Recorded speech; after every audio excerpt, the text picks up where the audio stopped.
Ya guys, perkenalan dulu yuk. Yuk. Hai teman-teman.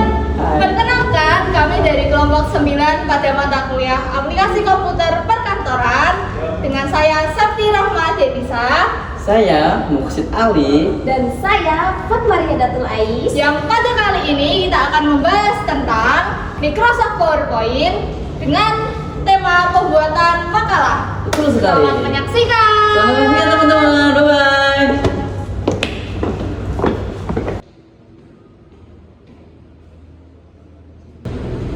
Oke, pernah kan teman-teman dalam suatu sekolah teman-teman menemukan suatu presentasi yang dimana presentasi itu dari segi slide dan warna itu berbeda hingga font bahkan bentuknya berpindah-pindah.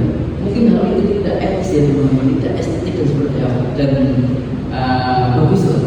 Nah, dengan melalui slide master dan layout, masalah itu bisa kita selesaikan teman-teman. Dengan cara apa ya? Wow, oke. Jadi let's me show you right. Jadi gini teman-teman. Jadi yang materi yang kita bahas itu adalah terkait dengan slide master dan layout. Nah, tujuannya apa? Nah, tujuannya agar kita bisa mampu memahami fungsi slide master itu sendiri. Yang kedua itu kita mengetahui peran layout dalam slide. Dan yang ketiga itu adalah kita pastinya mampu membuat pemilihan presentasi yang rapi dan konsisten. Oke, agar tidak terjadi apa? Agar tidak terjadi suatu hal presentasi yang dimana nomor mereknya berbeda-beda, fontnya berbeda-beda, dan keestetiknya kurang. Dengan cara ini kita mampu membuat presentasi kita bisa lebih benar. Oke. Dengan begitu kita memahami apa sih itu slide master dulu, ya kan? Jadi apa sih slide master itu teman-teman? Jadi slide master adalah fitur dari PowerPoint untuk mengatur sebuah desain utama dari keseluruhan slide. Nah, dan itu macam apa aja sih? Yang pertama itu adalah mengatur font, warna dan background. Dan yang kedua itu kita bisa menentukan posisi logo dan header. Dan yang ketiga itu adalah pastinya berlaku bagi seluruh slide dalam presentasi kita. Jadi slide master ini sangat fundamental sekali teman-teman untuk menentukan desain dan estetika presentasi kita nanti. Oke, biasanya teman-teman bisa menemukan slide master ini di salah satu PowerPoint itu berada di pojok kiri atas yang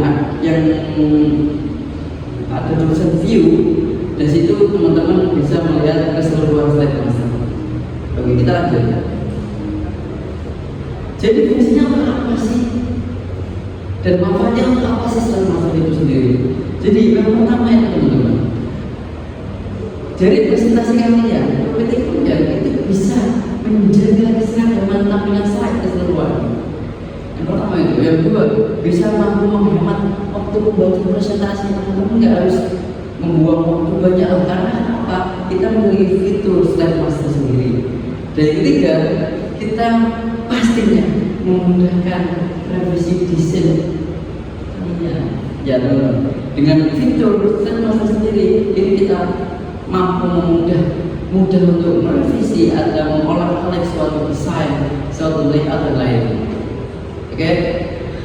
Dan biasanya teman-teman orang-orang menggunakan slide master ini digunakan untuk rapat sekolah dan seminar pendidikan. Kenapa menggunakan slide master? Karena mereka ingin suatu presentasinya itu terlihat estetik dan mudah difahami oleh audiens. Dengan begitu saya akan teman-teman paham. Mari kita lanjut terkait dengan apa sih itu layout. Nah, layout sendiri teman-teman adalah susunan elemen dalam sebuah slide. Jadi elemennya biasanya meliputi seperti apa? Meliputi yang pertama itu terkait dengan title slide, dengan judulnya. Nah, biasanya pada pertama itu kita menemukan layout judul. Dan yang kedua itu meliputi terkait dengan title and content. Jadi materi utamanya lah. Nah, itu untuk kita bisa melihat keseluruhan layoutnya dari title and content dari materi utama. Dan yang ketiga, biasanya kita perlu mengenal juga teman-teman. Dan elemennya biasanya meliputi dari session leader, pembahasan atau materi yang terakhir seperti itu. Jadi Slide Master bersama mereka itu adalah suatu kesatuan yang dimana untuk menentukan keestetika suatu presentasi kita, suatu PPT kita agar audiens mampu memahami dan menarik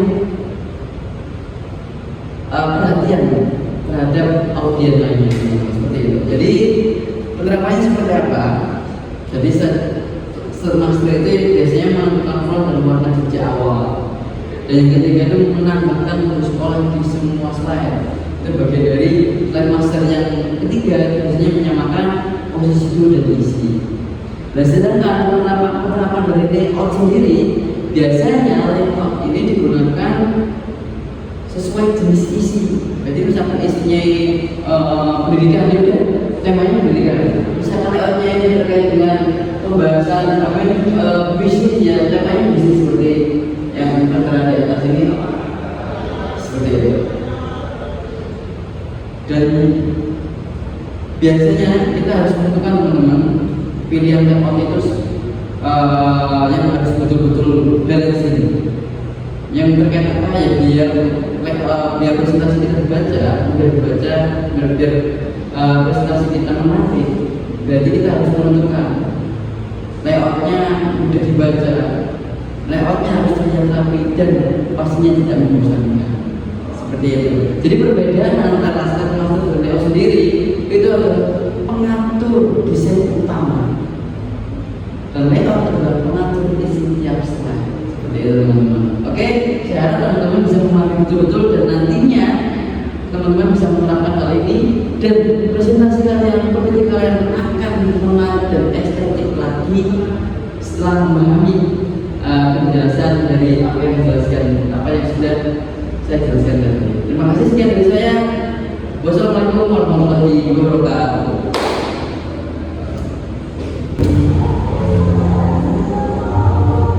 Baik, selanjutnya adalah desain template.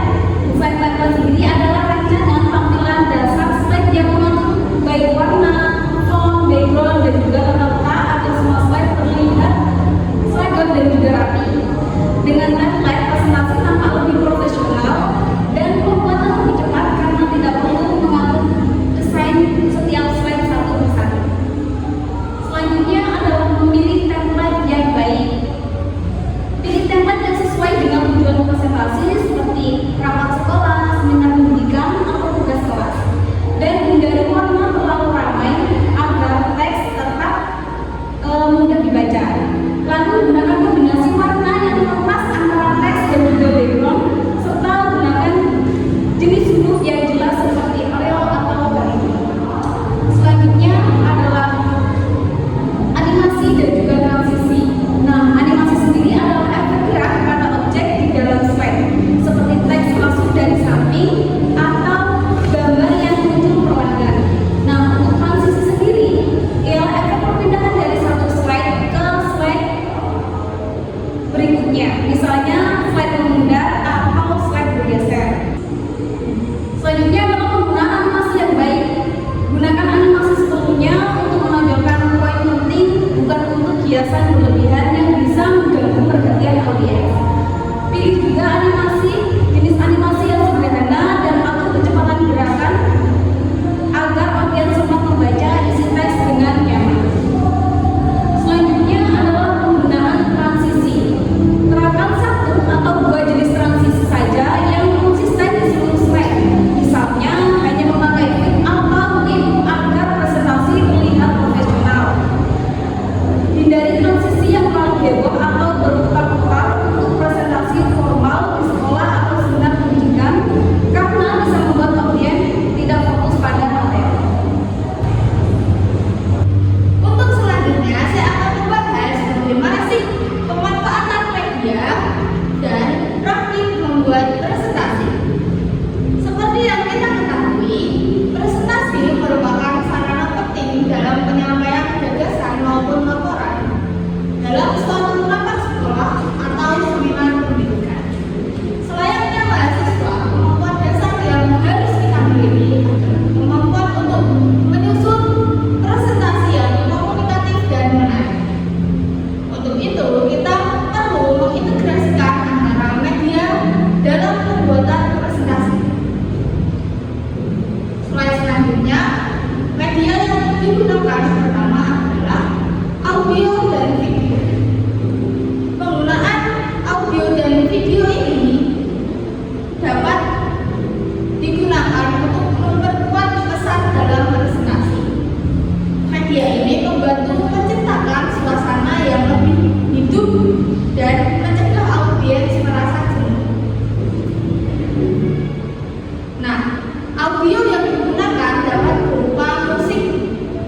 yakni dengan menempatkan media pada laporan secara tepat pada bagian awal, tengah, dan penutup agar presentasinya tetap utuh. Yang ketiga yaitu memilih media yang relevan. Seperti yang telah saya sebutkan sebelumnya, media tersebut dapat berupa audio, video, maupun gambar. Yang keempat yakni mengatur durasi dan proporsi media, yaitu media yang digunakan itu secukupnya dan tidak mengganggu fokus utama audiens terhadap pembahasan materi. Dan yang terakhir yakni melakukan uji coba sebelum presentasi. Nah, pada tahap ini kita dapat memastikan bahwa media yang kita gunakan dapat diputar dengan baik dan sesuai dengan waktu yang telah ditentukan. Nah, pada slide terakhir ini saya membahas tips presentasi efektif untuk kita kalangan mahasiswa. Yang pertama, aspek yang perlu kita perhatikan adalah penguasaan materi dan alur penjelasan. Sudah selayaknya ketika kita presentasi, kita harus menguasai materi yang akan kita jelaskan, supaya ketika kita berbicara kita tidak ribet. Nah, untuk yang kedua yakni komunikasi verbal yang jelas dan terstruktur. Dalam alur komunikasi kita kepada audiens, kita menggunakan bahasa-bahasa yang sistematis, bahasa-bahasa yang tersusun. Nah, untuk yang ketiga yakni bahasa tubuh yang sopan dan percaya diri. Nah, ketika kita presentasi sudah selayaknya kita menggunakan bahasa tubuh yang sopan, tidak berlebihan, tidak mengandung unsur sara, dan tidak menjelek-jelekan. Juga kuncinya kita harus percaya diri bahwa kita telah tampil dengan baik. Nah, untuk yang keempat yakni manajemen waktu saat presentasi. Kita harus menempatkan waktu yang tepat. Berapa menit untuk kita pembukaan, berapa menit untuk kita membahas pembahasan inti, dan berapa menit untuk kita penutup. Nah, kesalahan-kesalahan juga yang perlu kita hindari dalam presentasi adalah membaca teks secara penuh dari slide. Biasanya seringkali kita ketemui bahwa para mahasiswa sekarang itu gaya presentasinya membaca seluruh slide secara penuh. Nah, itu harusnya dihindari teman-teman, tidak boleh ditiru. Yang kedua yakni slide terlalu padat tulisan.